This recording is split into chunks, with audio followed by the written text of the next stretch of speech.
know?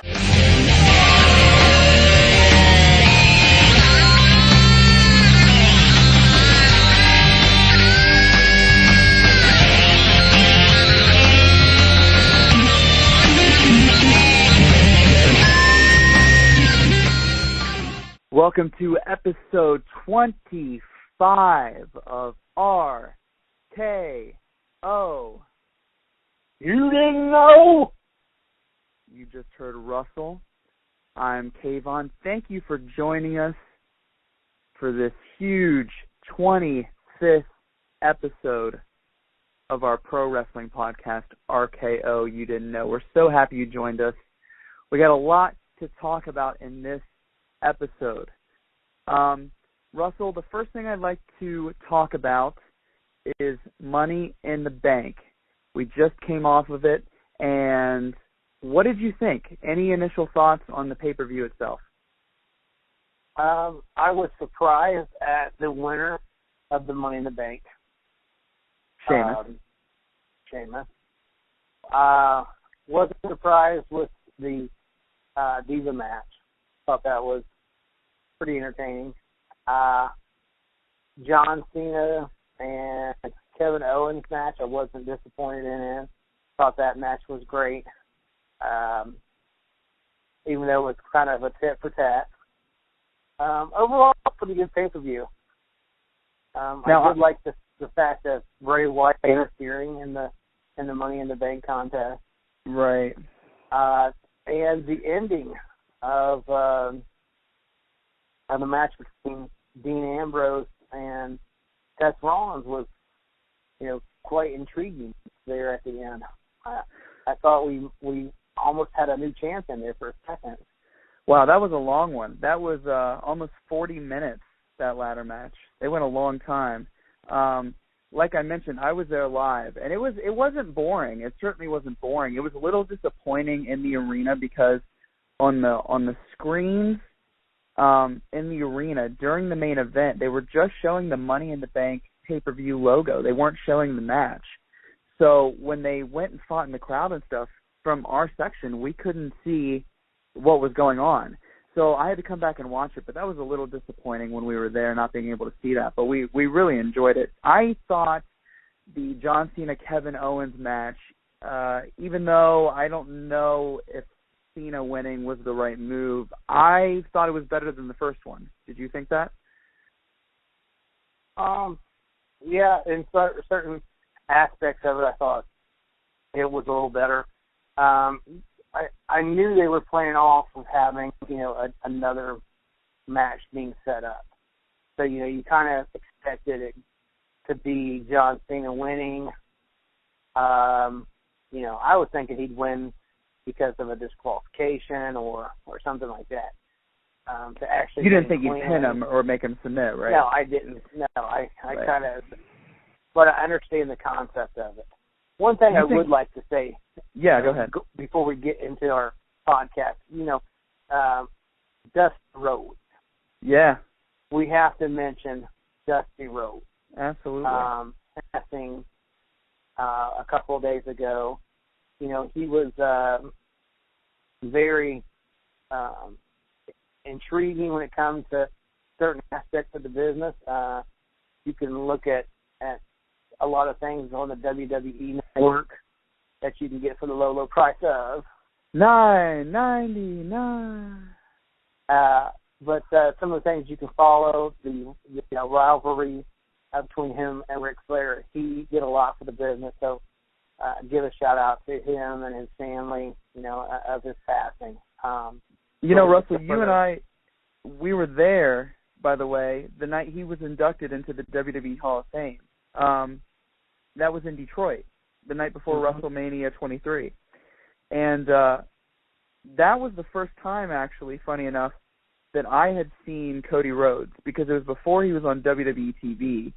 And him and his brother Dustin, Goldust, did the introduction speech for Dusty Rhodes.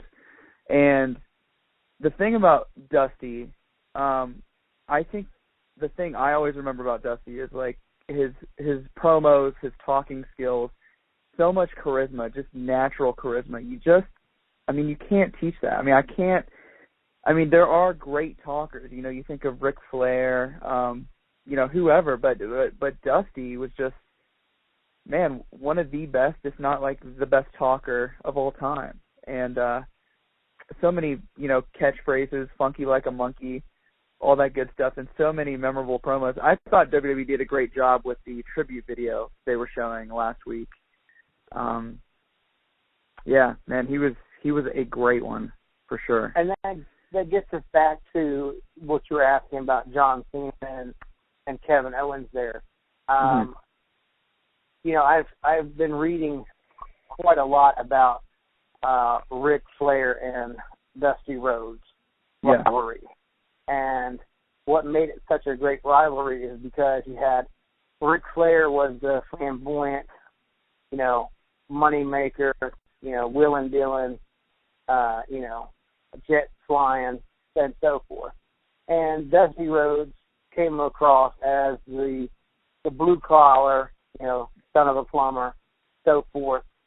And if you look at kind of this rivalry with John Cena and Kevin Owens, you kind of can see a little bit of comparison there, where John Cena is the superstar, he's the Superman, he's the WWE poster child. Kevin Owens is like, he's the common. Kevin Owens, I mean, he always goes out and talks about his family, and especially a lot of his promos on NXT, he talks about how he's doing this. He's doing what he's doing and wanted a shot at that NXT title because it meant more money and a better life for his family.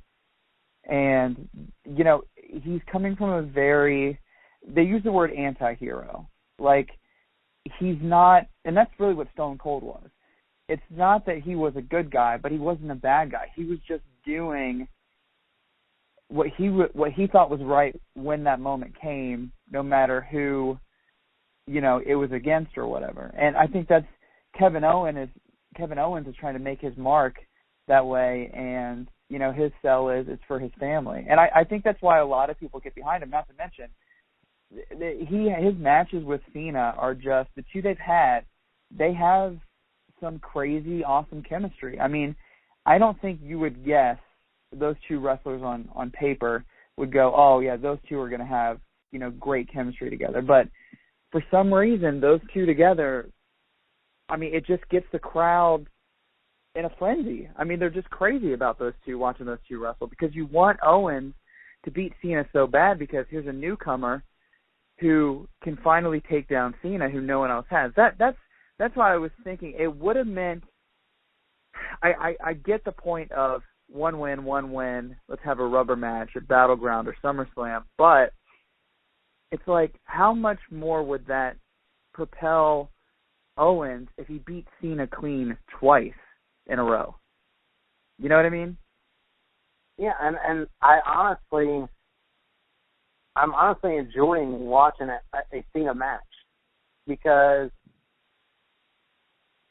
Kevin Owens, is no slouch. I mean, he is the NXT champion. There's been a lot of things made on the internet about, Kevin Owens should not have beat John Cena cleanly. He's an NXT guy. You would never see an amateur come in and beat the top guy in wrestling. And my feeling is that why not? Why couldn't it happen? Well, and Kevin Owens' promo, his first one with John Cena, he says he's been wrestling just as long, and if not longer, than John Cena has anyways, be it in the independent scene, but he's been doing it. I mean, he's not a new wrestler, you know what I mean? Right. He's everyone. I mean, if you follow stuff outside of WWE, and even though I hadn't watched him, and I hadn't seen him really at all before WWE, but I knew the name Kevin Steen, which was the name, of course, he went by before he came to WWE, but he's not a newcomer whatsoever. And I think if he would have lost to Cena in his first match, that would have been a mistake. But, he did, attack Cena after the match, so he definitely made his mark. And that's the thing. I don't know if we're going to see Cena come back before Battleground. I mean, we do have a good amount of time before Battleground, so I do kind of expect their third match to be at Battleground and not wait till August to see their third match. But look, overall, Money in the Bank was a decent pay-per-view. Obviously, like I said, it was really fun because I was there, and it's always interesting when you go. I came back and watched it on the network as soon as I got home, and it's like a totally different experience. It's like a totally different show I wasn't even into because what you feel when you're there versus seeing it. I also want to say I went to the NXT house show in Columbus the night before, and that was a lot of fun too. Kevin Owens was there and wrestled in a great main event against Finn Balor and Samoa Joe, so that was a lot of fun. But, yeah, that ladder match was really great with Ambrose and Rollins. They went a long time, a classic. So here's another question. When do we see Sheamus cash in? When are you expecting to see Sheamus become WWE World Heavyweight Champion? Because I fully expect him to successfully cash in the contract.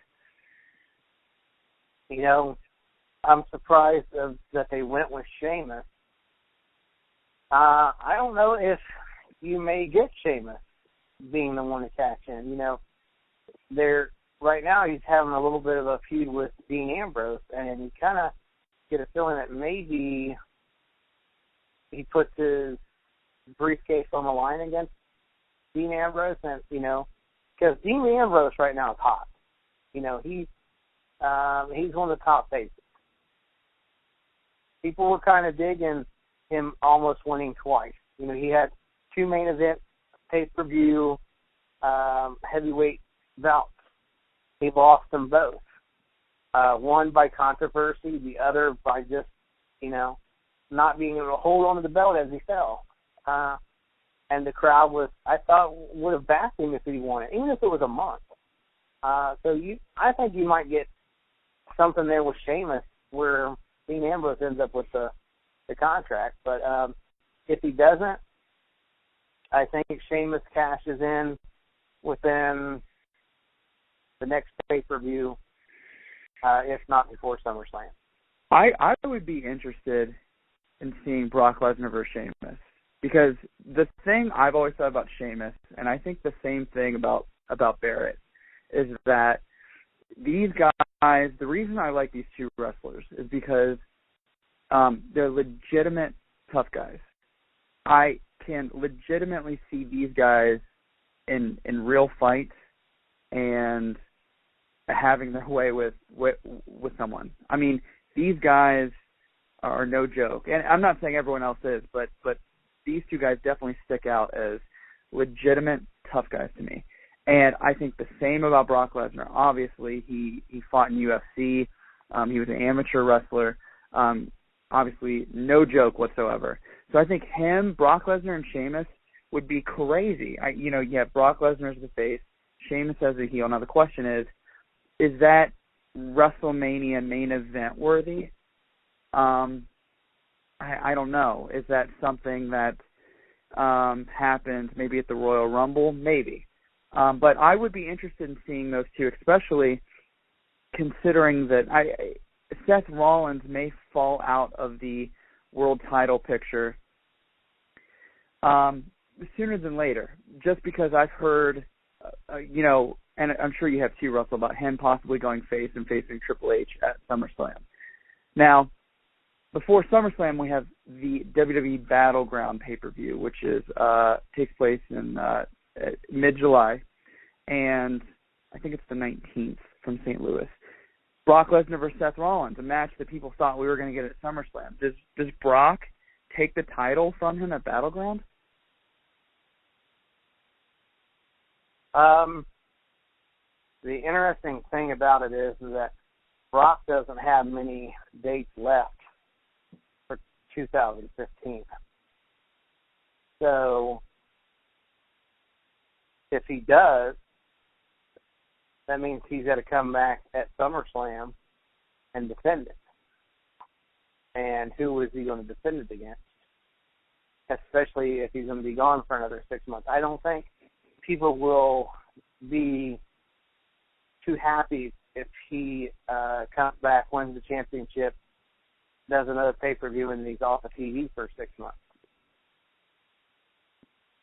Well, it wouldn't be six. It wouldn't be 6 months probably. I mean, it would probably just be a couple months, and here, or I'm sorry, a couple weeks probably, because when he was champ from SummerSlam 2014 to WrestleMania this year, there were several months where we didn't see him at all, so we didn't have any WWE title matches at pay-per-views or anything like that. Here's my thing: do you not like that, or does it make it more special when the champion's not always there? Like the world champion. Well, I mean, we were able to get away with it the one time because it did help elevate. It did help elevate the title. Yeah. The other titles. The mid-card title. Yeah. The people that have the mid-card titles, one got hurt, meaning, Daniel Bryan, he got hurt. The other guy, John Cena, at the time it was Rusev, and by John Cena getting the title, the U.S. title, it has brought a little bit more prestige to that title. Now you bring in Kevin Owens, who is basically saying, I'm challenging you this time to that title. I think he wins that title against Cena. I honestly think he wins the title against Cena, and then Triple H comes to Kevin Owens and says, since you've now become a champion here in WWE, you must relinquish your NXT title. That way he stays face. It promotes the NXT championship, maybe have a tournament or something like that for NXT, or maybe even they promote that, on WWE television. Well, hold on a second, because there's a chance come Battleground, Kevin Owens isn't NXT champion. Because as we talked about in the last podcast, on July 4th in Tokyo, exclusively on the WWE Network, Kevin Owens is facing the number one contender for the NXT Championship, which is Finn Balor. Finn Balor is probably, considering Hideo Itami and Sami Zayn are out with injuries right now, is like the number one face. Of course, there's Samoa Joe, but Finn Balor has been around longer in NXT, and he has really gained a lot of momentum. So he's like the number one. I mean, number two. If you count Samoa Joe maybe as the number one. I could totally see them giving Finn Balor the NXT championship. So I agree with you that I could see Kevin Owens becoming the U.S. champion, but he may not be NXT champion by the time Battleground comes around because he could lose it July 4th in Tokyo. However, I totally agree with you that if he's holding that NXT title come Battleground and he wins the U.S. title, a tournament, or forced to vacate the title, I think would be great because as it is already, he's not working most of the NXT house shows and stuff because he's on the WWE main roster tours and stuff like that. So I totally agree with that, but I don't know. I'm curious as to if Cena stays off TV until after Battleground, is it too long if they don't fight again until SummerSlam? Do you let Kevin Owens go like another month of just running through guys and faces someone else, maybe like Dolph Ziggler at Battleground, and beat him? That way by the time SummerSlam comes around, he has even more momentum going into his match with Cena? I think you do. I think you allow him to wrestle, or at least, with Dolph Ziggler, that was okay. Ziggler coming in, and them two going at it. Because Ziggler right now doesn't have no opponent. His guy got hurt. I mean, when Rusev comes back, but we don't know how long that's going to be. Right, we don't know how long it's going to be. So his guy is hurt. Right.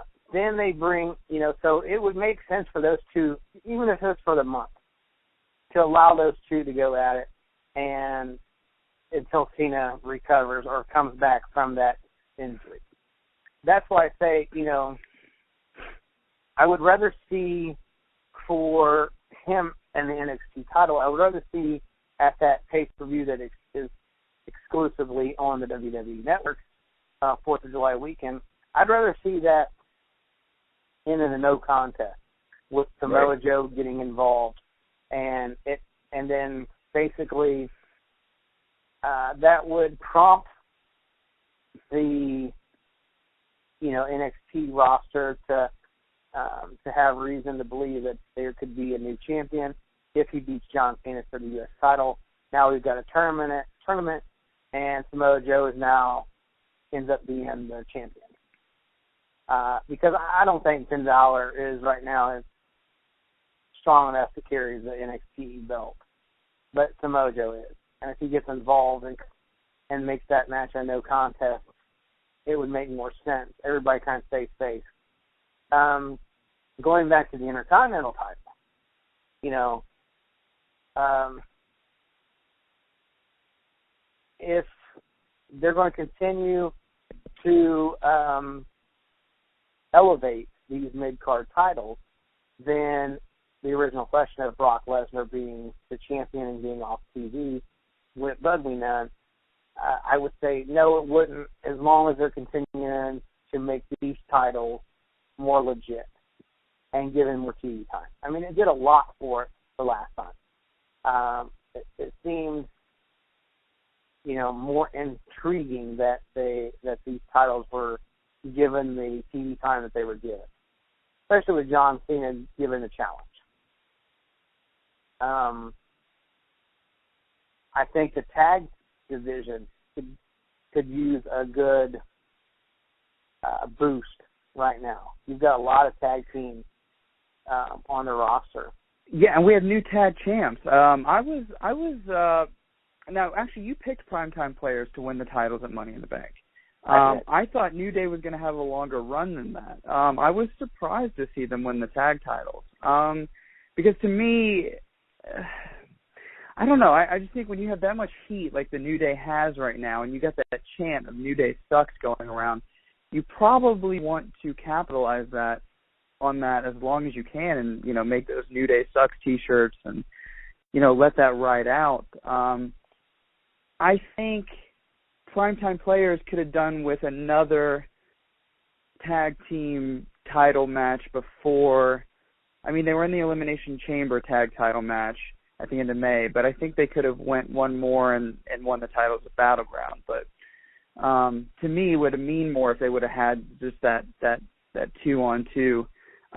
But I think the story there is that since Kofi was taken out in the Money in the Bank and it was just Primetime Players versus Big E and Xavier Woods at Money in the Bank, that's why they didn't have those 3-on-2 odds. You know what I mean? When it was just 2-on-2, they were beatable. So I don't know. But you do have a lot of tag teams right now. You have the Ascension, Los Matadors. You have the Lucha Dragons, who I think the fans love, and I think their time is just right around the corner. Of course, the Usos are out right now. The Wyatt family, which I just read that this weekend Eric Rowan was injured at one of the house shows. I just read that a few minutes ago. So it looks like they're probably going to be put on the shelf, and Luke Harper will probably go with his singles career a bit longer. So I may not be seeing the Harper and Rowan team around for a minute, but there are options still. Let me ask you about the Divas, because you mentioned, now did you say you liked the Divas title match at Money in the Bank, or you didn't? I did, but I think they need to bring in some new faces. Okay. From NXT. I think from NXT, from TNA, from anywhere, just bring in some new faces, because you can only have these girls wrestle each other so many times. And that back in the Attitude Era, you had a great diva division. And that's what I say. I believe that Nikki Bella will keep the title for at least another 2 or 3 months until she wipes out AJ Lee as the number as the record holder for the Diva title. You think that's what they're going for? They want to shatter that record? Okay. Yeah, they want that record to be off the shelf. Because AJ's gone. Correct. Okay. Which is kind of stupid, but I think that's what they're going for.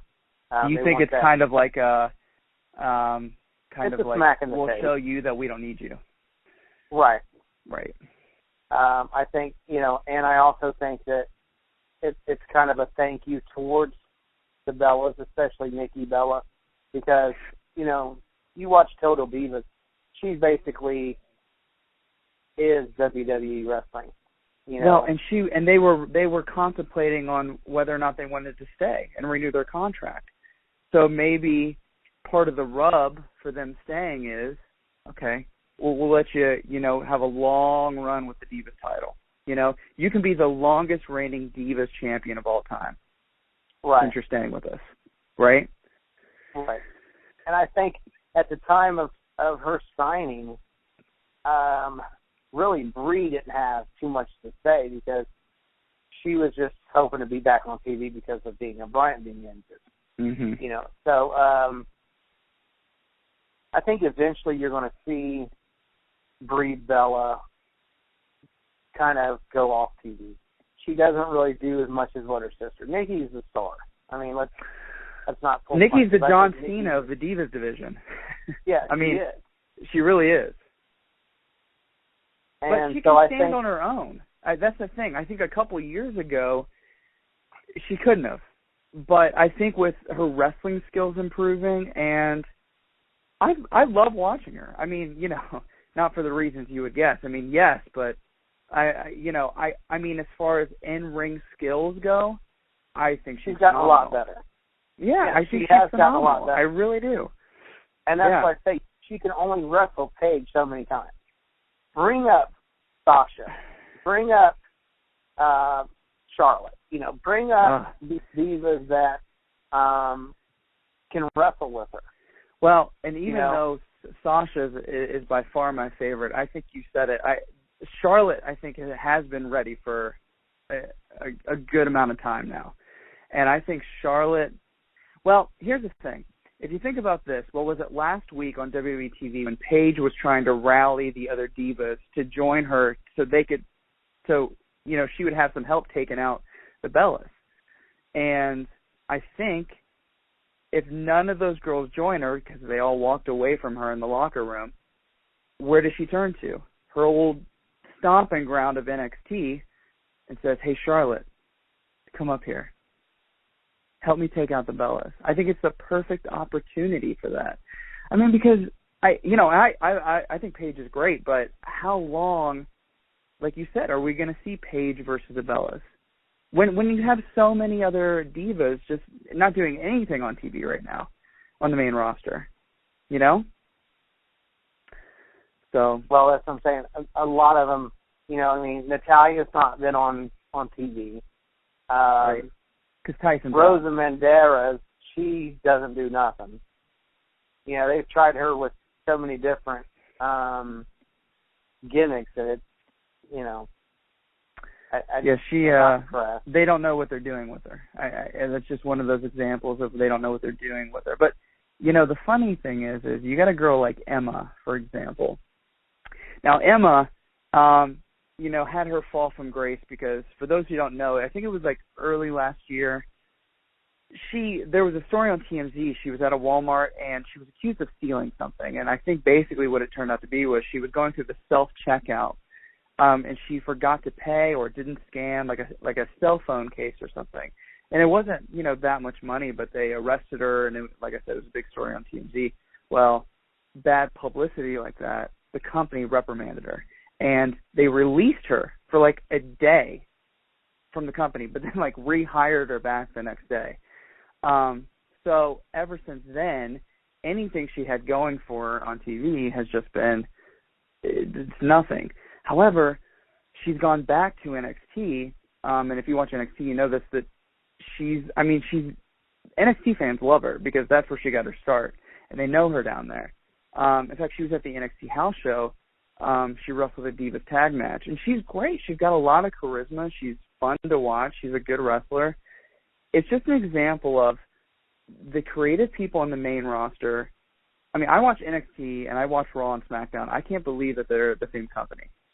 I can't believe Raw is the same company as NXT. I mean, it's just, and that's the great thing about NXT. It's such a different option. You know, it's an alternative.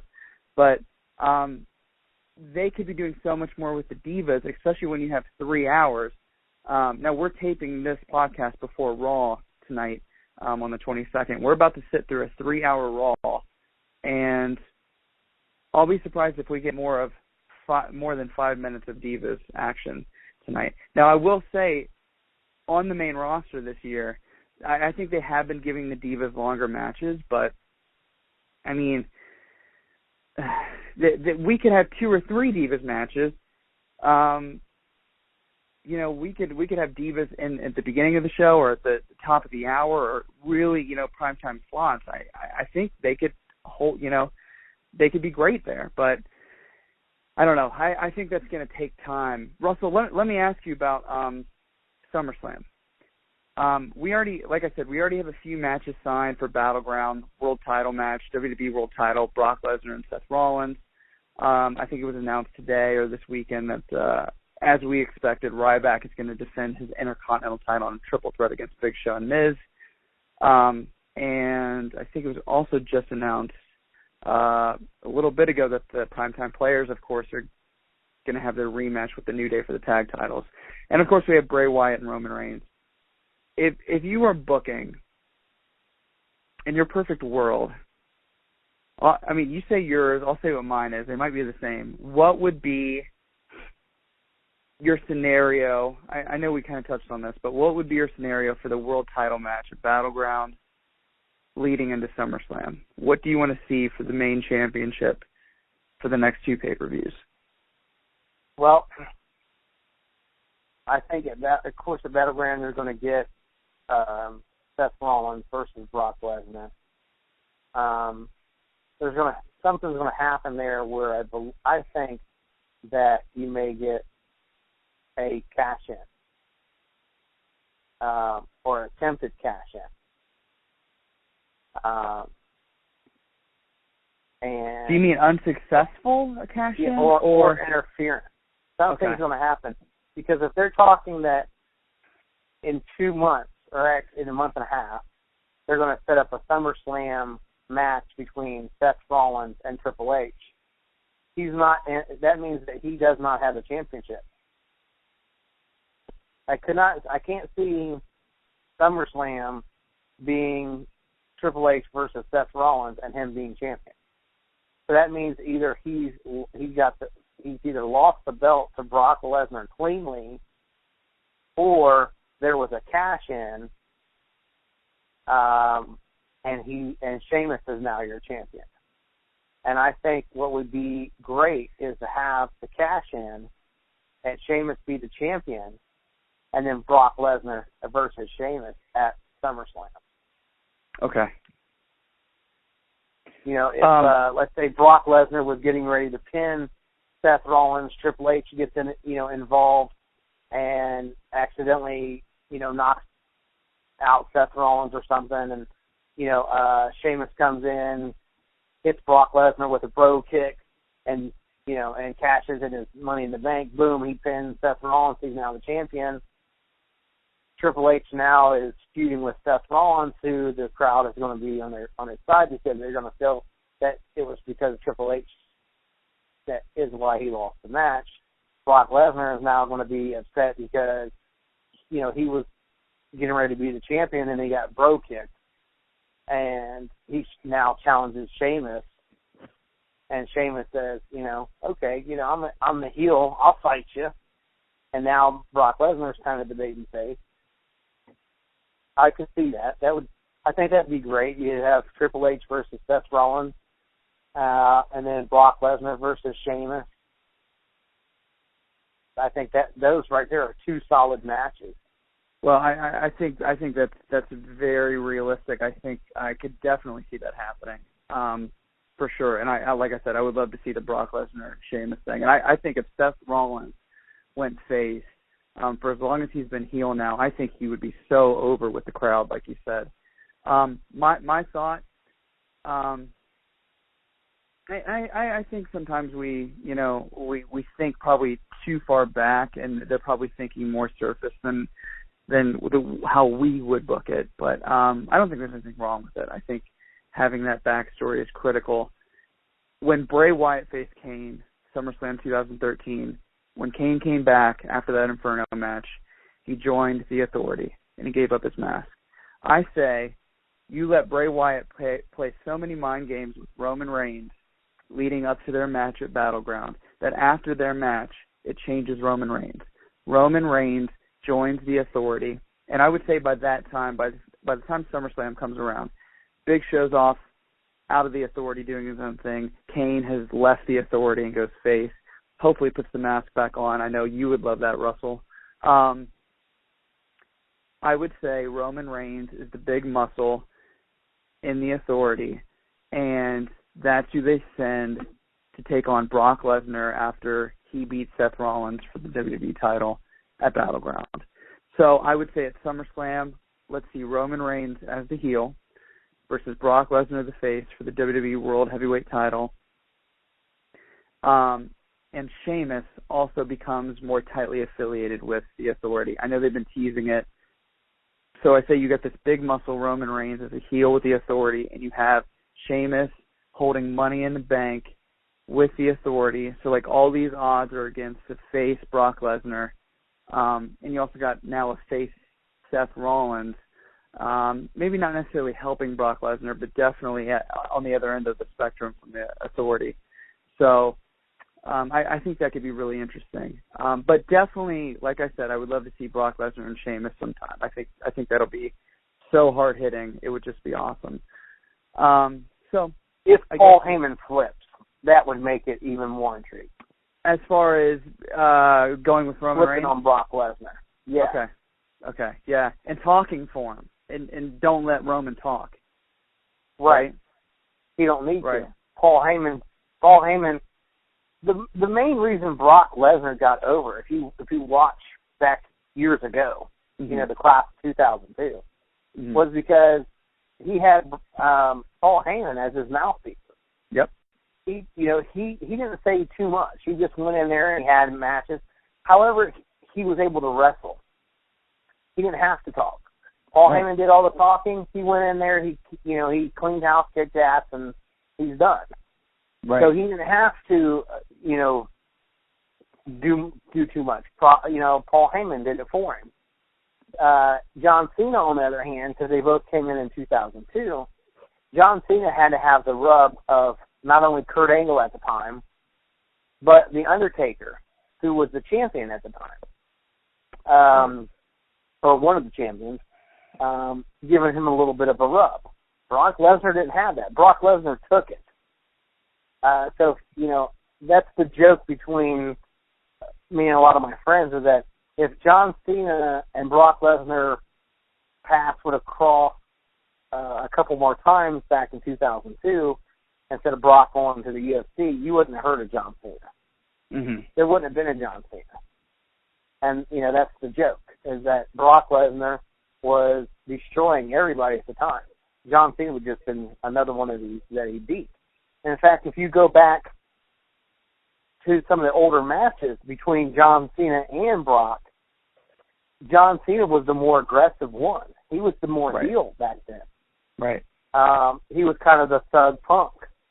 And Brock Lesnar was the baby face back then.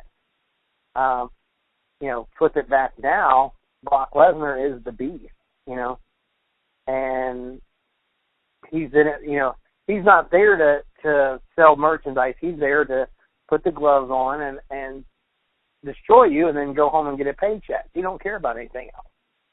And that's where Paul Heyman comes in, the creativity of Paul Heyman, that, hey, my client doesn't do anything for free. He's not John Cena. He's not out to sell merchandise. That's what made the match between Cena and Brock so entertaining was they were so opposite. And Paul Heyman made it even more intriguing, by saying, you're not up to par to my client. No one is. And that's the thing. I think, like we were talking about Dusty, talking about, the best talkers. God, Paul Heyman's right up there. And to me, when Roman Reigns speaks, for whatever reason, it could literally be like the tone of his voice or the pitch of his voice. It's just not. It's not believable. It's not believable, and he's not comfortable as a talker, and it kills. I just watch him go out there, and he looks so awesome when he's just destroying people in the ring. I'm like, that's great, that's killer. But then he gets on the mic, and it's just like, it kills it for me. It like takes. He's Ron Burgundy, right? He's got to have a teleprompter. I'm Roman Reigns. Right. That's kind of like he's not comfortable speaking. But he's got the moves in the ring. He's got the look. He's got everything that is needed except the talking. And that's why I say if they're going to pull the trigger, this would be the opportune time for them to do it with Brock Lesnar only having 2 pay-per-view shots. And then he's basically his contract's up or is filled for 2015. And then he'll be on his 2016 contract. This would be the best time for Paul Heyman to, say, okay, Brock Lesnar, defeats Seth Rollins and ends up being the champion or however it is, and then he tells gets the authority and says, Brock's going to do what Brock wants to do.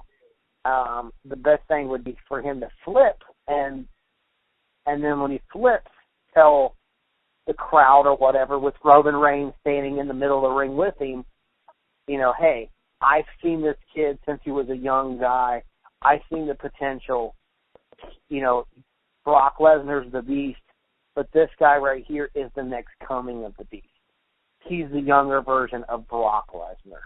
Well, and with exactly, and with that being said, maybe Roman doesn't join the authority. Maybe Roman just goes heel with Paul Heyman as his hype guy, his talker, and then you get that match, face Brock Lesnar versus Roman Reigns, and then maybe at SummerSlam that's when Paul screws over Brock and Roman becomes champion, and then how much does that create for down the line?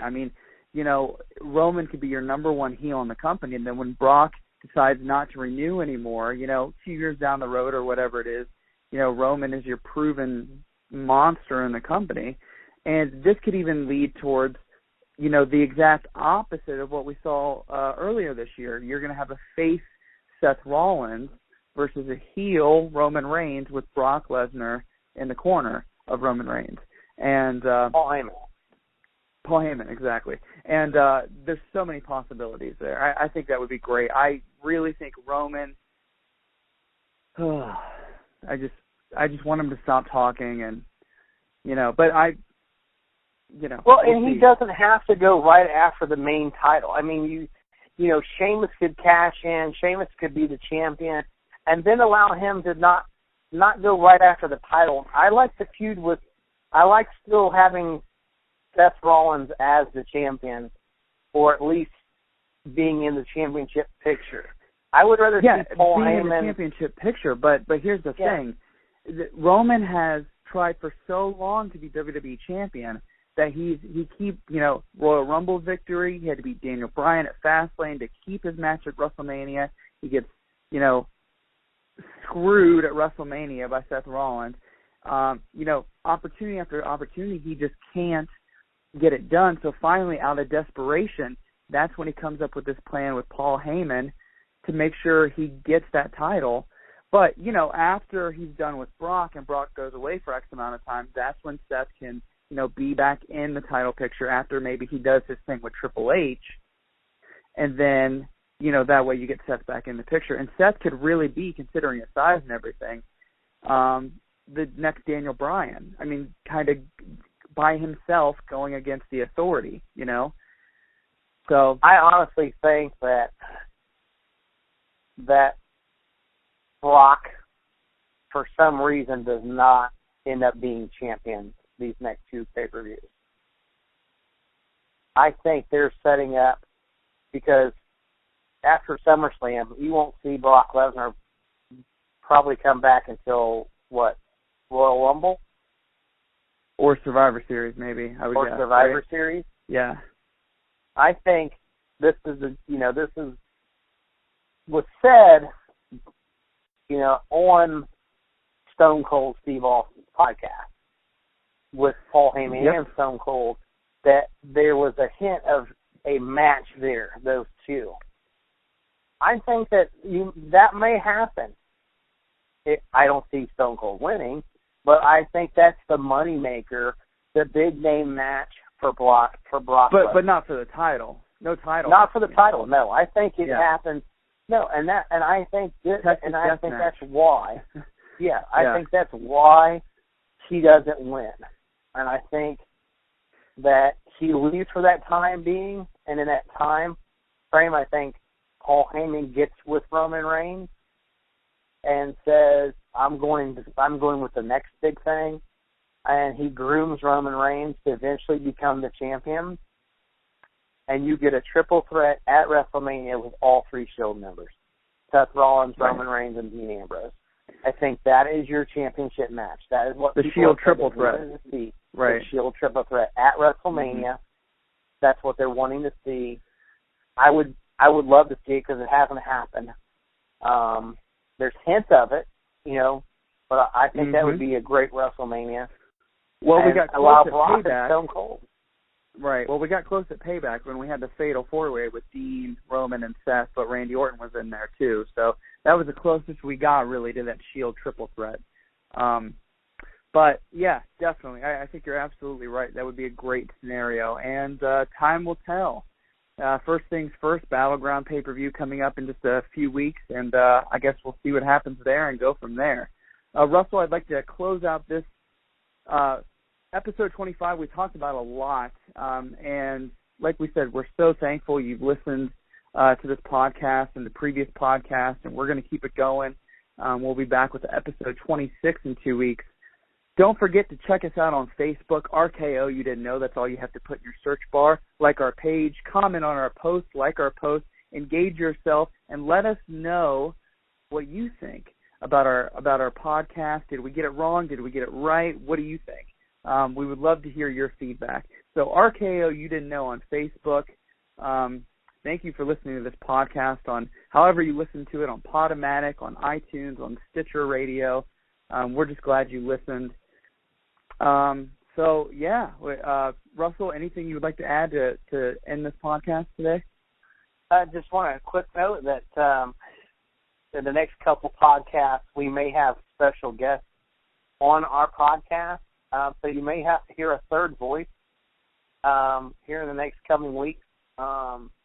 We don't know which episode it will be on, but it may be here in the next couple weeks of having special guests from both genders, male and female. So keep that in mind. Get a different point of view besides ourselves. Once again, like us on Facebook. Follow us on everything that we've got posted. And we look forward to another 25 episodes. We'll probably have another video episode pretty soon in the next couple months, if not sooner than that. So enjoy your wrestling because that's what we're going to get ready to do ourselves. Absolutely. So, all right. For Kayvon, I'm Russell. All right. We appreciate it, and we hope you join us next time for episode 26 of RKO You Didn't Know. Thanks, everyone. You didn't know?